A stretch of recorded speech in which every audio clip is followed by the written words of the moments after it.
Welcome back. If you can recall, in our last edition of the Women magazine, we had an interview with the youth ambassadors of peace on some of the activities they're engaged in. We'll now bring you a continuation of that interview. When we define peace building, we define it as building a qualitative human relationship. A lot of things are happening, but it may not be an academic definition, but whatever definition you come from, peace building is about building qualitative human relationship. Now, human relationship at the highest level is between man and woman. So building that is itself peace building. So even promoting gender itself is peace building. Even if that's all you do, is peace building. Now, let's look at biasly, like you said, from the role of women in peace building. That was your question. Yeah. At the worst case scenario, when there is conflict, we assume the fighters are the men. We assume all the problem are the men. That's what we assume. But behind every man there is a mother, a sister, or a wife. Now, if a wife and a mother and a sister sit down there, that their son or their husband or whatever, and these are the ones that are mainly loved. There is no one you ask in this world, very few people. You ask, who do you love most? He doesn't say my mother, my wife, or my sister. My father and my brother always come at the last part.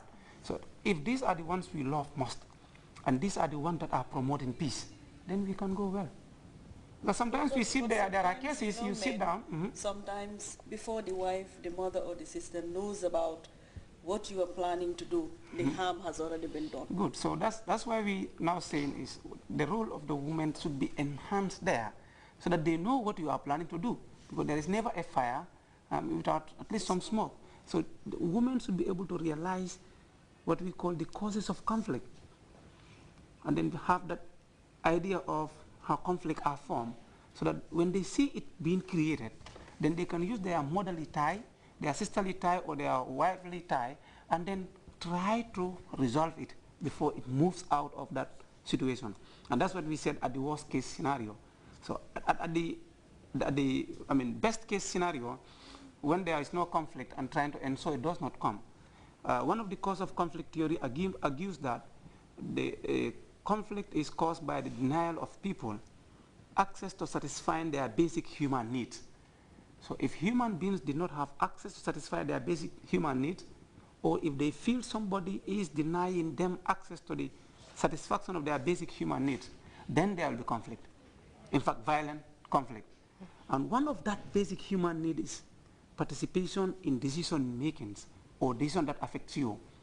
So if we do not include women in decision making, they are in conflict with us. If they should see us go into fire, they will see us go in first and hold our hand. And if we should take decision unilaterally and think anything at home, if our kids are going wrong, say it is your son. And then is your son cause problem in the streets. Like Maninka said, Farah Njamba Katang, senior kubika senior kari.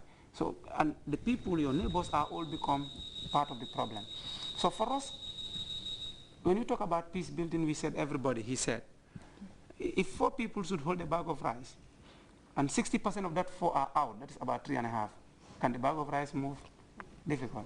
If we argue that 50% of the whole population, 50 to 60, are women, and we are the one holding the sky, so take the 60% of the women out, the sky will fall down. So if we want to make sure there is peace and there is qualitative human relationship, women must take their role. And that role is not enforced on them. It must come from their own personality, being trained. And that's what Youth Ambassadors of Peace strive to do.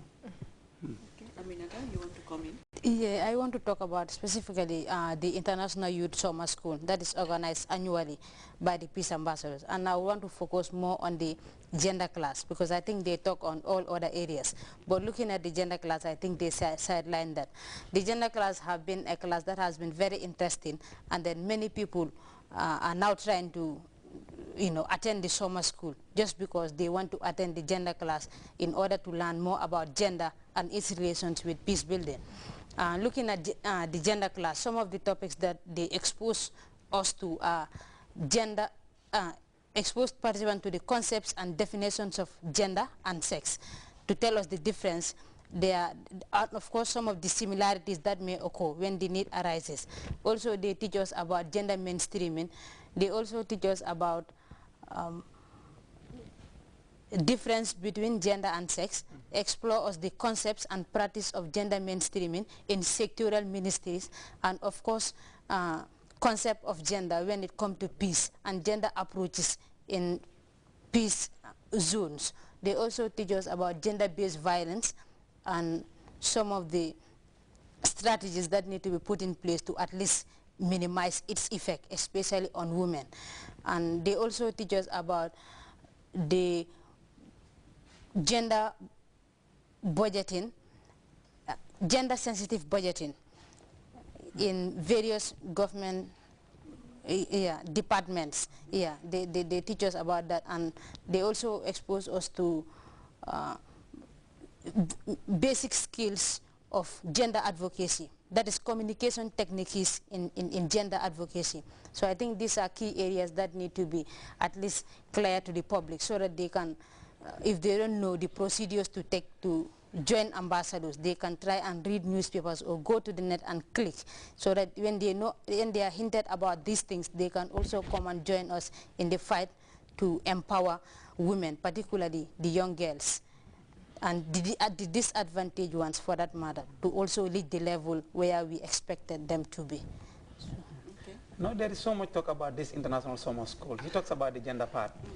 But actually what we do is we have two focus programs. One is focusing on our members, build them to be able to participate in their activities. But we realize we cannot get everybody to become a member of ambassadors.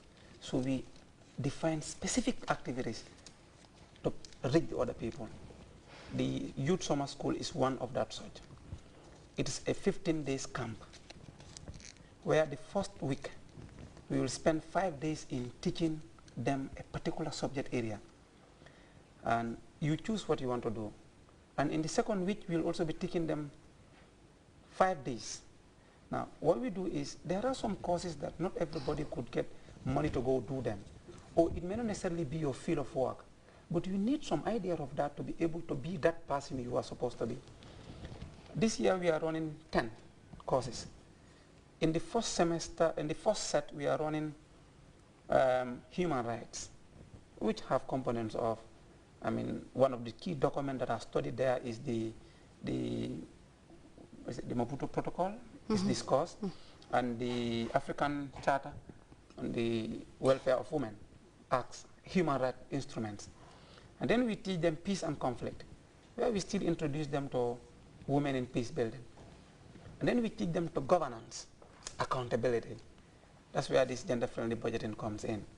And then all those issues came in. But in the second week, there is a particular class on gender from the 23rd, 27th, which is 5 days complete training, where the focus is on only gender.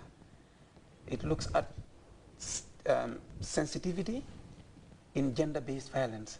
It looks at how they are caused and how do we avoid them. It also exposes people to gender budgeting, whether you are from the Ministry of Education or you are from Grts or you are from a youth organization, anywhere. If you bias about some issues, because whatever we do, there are things that men have, and there are things that women particularly need. And we men used to this system they call, that I attempt to pronounce in any way, is it patriarchy or whatever it's called? Patriarchy. That is what we are all used to. Now, how do we try to change our mindset to be able to bring in issues? One example I'll put here, just one. When young people go to camp, we go with everything. We leave this area and go to a village where, in fact, there is no supper. We go with girls, perhaps say at the end of the month. We know they have, naturally there is a cycle that they go through, and there is something that they will need. Do we factor that when we are doing our budgeting? When we are buying the items that we need to travel with? You understand where I'm coming from? So thinking about those small things like this is a woman need, and there is a tendency that before we finish a 5 days camp, somebody will need it. So put it as part of your budget. Buy it. And not only that, other issues, accommodation,